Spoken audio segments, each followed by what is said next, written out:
Hello everybody, it's Catherine and welcome back to March Mystery Madness. Now today I've got some recommendations for you for some mystery authors that I really enjoy, that have got a little bit more gritty content than the cozies that I've spent quite a lot of time talking about cozies recently, and I thought I would share with you some of my favourites with a little bit more hard-boiled crime and mystery content. So there's quite a few to discuss, so without further ado, let's crack on. One of my new favourites over the last couple of years is Oscar de Muriel, and this is The Strings of Murder. I still love that cover. This is book one. It's the I always have to look because I always want to say Frey and McGray. It is Frey and McGray. Yeah, I always get them to, I usually end up going McFrey and Gray, but it's McGray and Frey. Two detectives, and I loved it. Absolutely loved the series. There's book 4 coming out later on this year, and yeah, quite gritty, quite true to life, historical crime. And I really love the relationship between the two detectives. Yeah, it's quite good.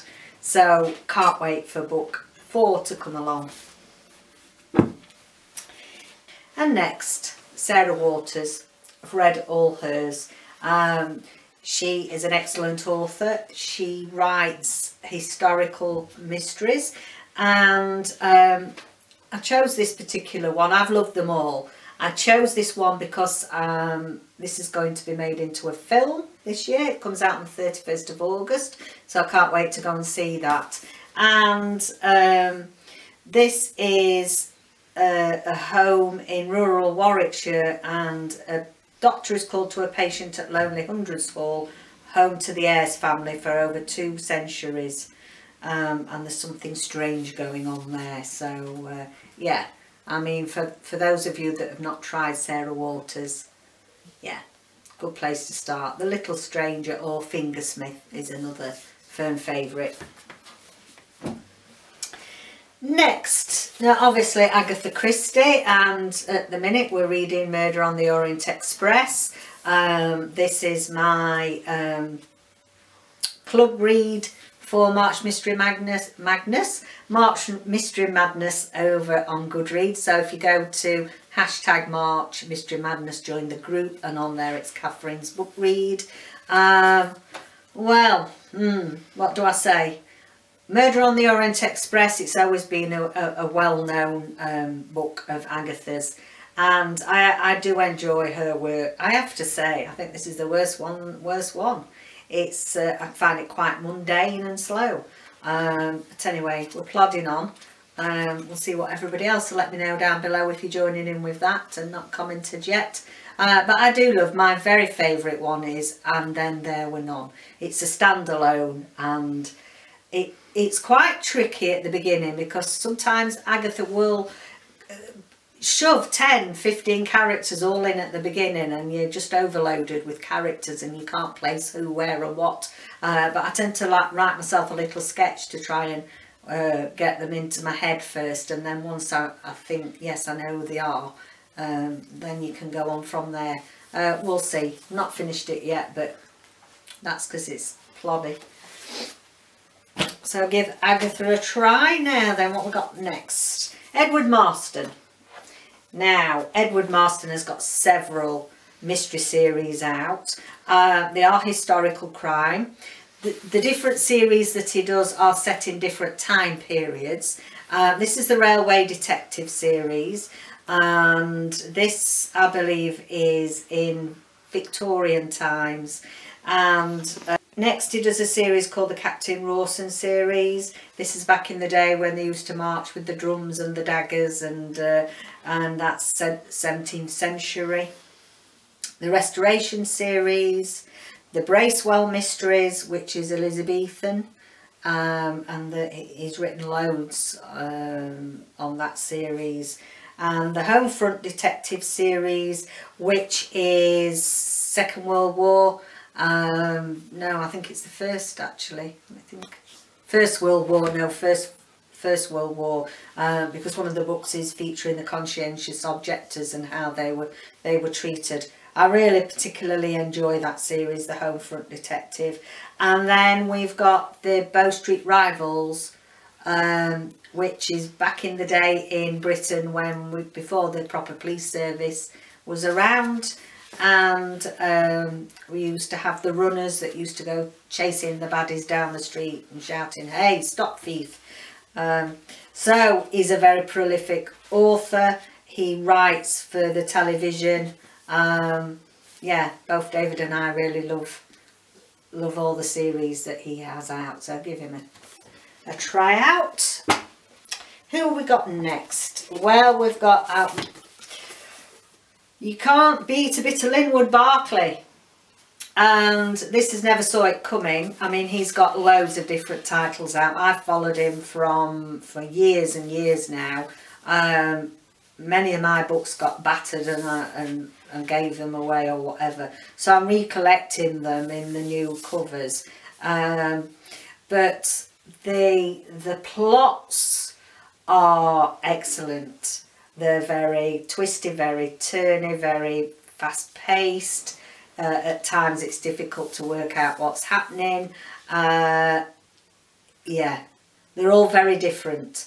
There's quite a few standalone in the work that he does, and the very first one that I read, and I still reread it because it's No Time for Goodbye, and that's when a girl gets up the next morning to find a complete family's disappeared and she hasn't got a clue what's happened to them, and it's riveting, it really is.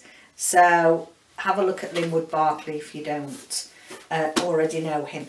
And also he's got a new series out, the Zack Walker Mystery Series, which I've hauled, and that is a YA sort of, I would say higher middle grade to lower end of YA, but you know, anything that Linwood Barclay writes I'm in. So yeah, new series, bit badass covers for the youngsters there, so check out Linwood Barclay.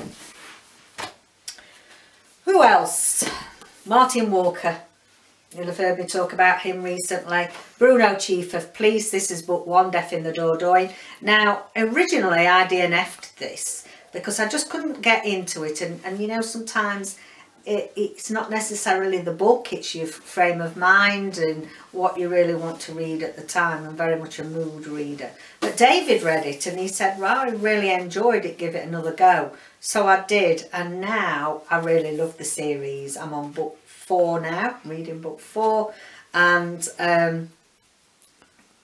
Bruno, the Chief of Police that lives in the Dordogne, is a great character, and the thing that I'm enjoying about this series is that we've got a great plot in each one, and then also we've got a fantastic set of characters that you're starting to get to know as the books are going along. So yeah, really enjoy that. So check out Martin Walker. So next, Peter May. We couldn't have recommendations for a fantastic crime author without putting a bit of Peter May in there. He is a Scottish author, and he's got several series on the go. He has got some standalone novels. One that I found was excellent is called Entry Island. I'd give that a try. That was the first book that I read of his and got me into his writing. And I personally think that when you do start a series, you are better reading them in sequence. I think that they flow better. Some series it doesn't matter, but with Peter May I suggest you do. So this is one of the Enzo McLeod investigation series. This is book 5. So he's got the Enzo files. He's got the Lewis trilogy, which is set in Lewis, which is one of the Scottish Isles. And he's got the China thrillers, which are his most recent series, and they are obviously all set in China and all to do with Chinese crime and the triads and all that sort of thing. I've yet to read this series, but my auntie's read them and she's she's really enjoying them. So yeah, give Peter May. So next, we've got to have some Patricia Highsmith in there. She's another Queen of Crime. Call Agatha Christie Queen of Crime, and Patricia Highsmith is another one now. She's a bit dark, is our Patricia. Yeah, she's a brilliant author, and I've recently read the first one in Mr. Ripley series, and yeah, everything she writes has got this bit of a noir, bit of a black twist to it, and that's what I like about it. I think she's it says here she's the Queen of Suspense, and she's one of the originals, because you know, her books go way back. I'm trying to think when this was first. She actually died in 1995. She was born in 21 to 95. And you know what? I thought that she was, I always thought she was British. And I tell everybody, oh, she's another one like Agatha Christie, but apparently she's not. She's American. So I've recently said to one of the booktubers, oh, well, if you enjoy, I think they were talking about one of the old British writers. I said, oh, well, you'll have to try out Patricia Highsmith then if you like that sort of thing. Yeah, and I've got egg on my face now because she's an American authoress. She was. Yeah. You must read. If you like things a bit dark, bit gritty, lots of suspense, and at times can be a bit gruesome, then yeah, Patricia Highsmith's for you. Next, another new author for me, MRC Kesakhian, and this is the Mangle Street Murders series, and we've got 3, I think at the moment, 4. We've got 4 of this series at the moment, and goodness me, if you want something dark and gritty, this is the one for you. It's historical crime. It is a little bit gruesome, a bit graphic, so I will warn you that, you know, if at the sight of blood you faint, then I don't think this is the author for you, because it is quite graphic. I think it's the historical version of Silent Witness, because if you watch Silent Witness on the TV, you know, some of the post-mortems are getting rather too graphic these days. And I'm a nurse, and, you know, I can cope with graphic, but yeah. So this is the 1882 version of Silent Witness. Give those a try. And Cleeves, another one of my faves. And this is Red Bones. It's one of the Shetland series. Now, I've purposefully not watched this series on TV. Douglas Henshall is the main actor in the TV adaptation. And I've not read all of the Shetland series yet. And I like to read the books first. So I haven't purposely. This is obviously one that's from the series, because it's got the film cover on the front. And Cleeves is amazing. She's a Scottish author. She also has a series out called Vera, and I can't get on with Vera the character, and I think some of it is that who is playing Vera, she's a fantastic actress, but I just don't like how she portrays her. And that's what I mean about, if you've seen the TV before you read the books, it does spoil it for me. But Anne Cleeves does many standalone fantastic mystery pieces of work, so yeah, try her out. She did come to Scarborough last year for the book festival, and she did a dinner with, and unfortunately we were on standby to get 2 tickets to go to that, but yeah, it was so popular we didn't. Nobody dropped out. Next, now this is a particular book that I enjoyed, In the Shadow of Lakecrest, and this is by Elizabeth Blackwell. Not read anything else by Elizabeth Blackwell, but the year of 1928, so another historical crime. Kate Moore is looking for a way out of the poverty and violence of her childhood when a chance encounter on a transatlantic ocean liner brings her face to face with the handsome heir to a Chicago fortune. She thinks she may have found her escape as long as she can keep her past concealed. So yeah, In the Shadow of Lakecrest. Next, Michel Bussi, Blackwater Lilies, and he is a French author, very prolific, well-known author in France.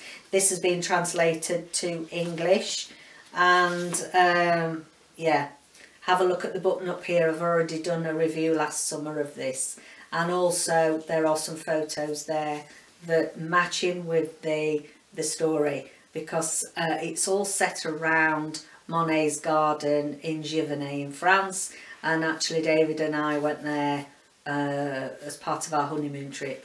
So yeah, you'll be able to get some sense of the places that's been spoken about in this. I've read another one, The Crash, After the Crash, and there's another one that I've just bought, but I'm waiting to haul that, so I'm not going to show you that one.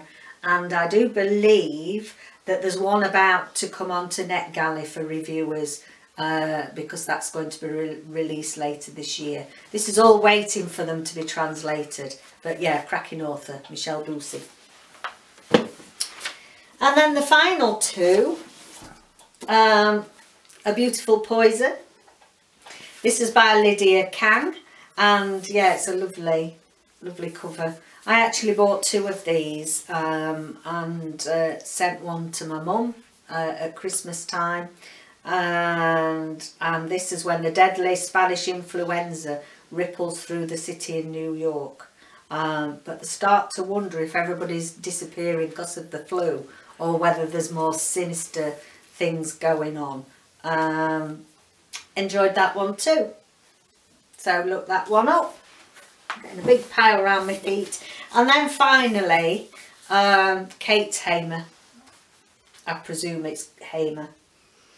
This was her debut, The Girl in the Red Coat. Loved it. Really enjoyed this one.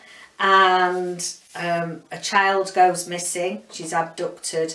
And it's all about the mystery of what happens to her, where she is. It's like running parallel lives of what's happening to the young girl, and then what is also her mother is going through while she's missing. It was really fantastic debut. So I also reviewed her second novel, which is out, which is called A Doll's Funeral.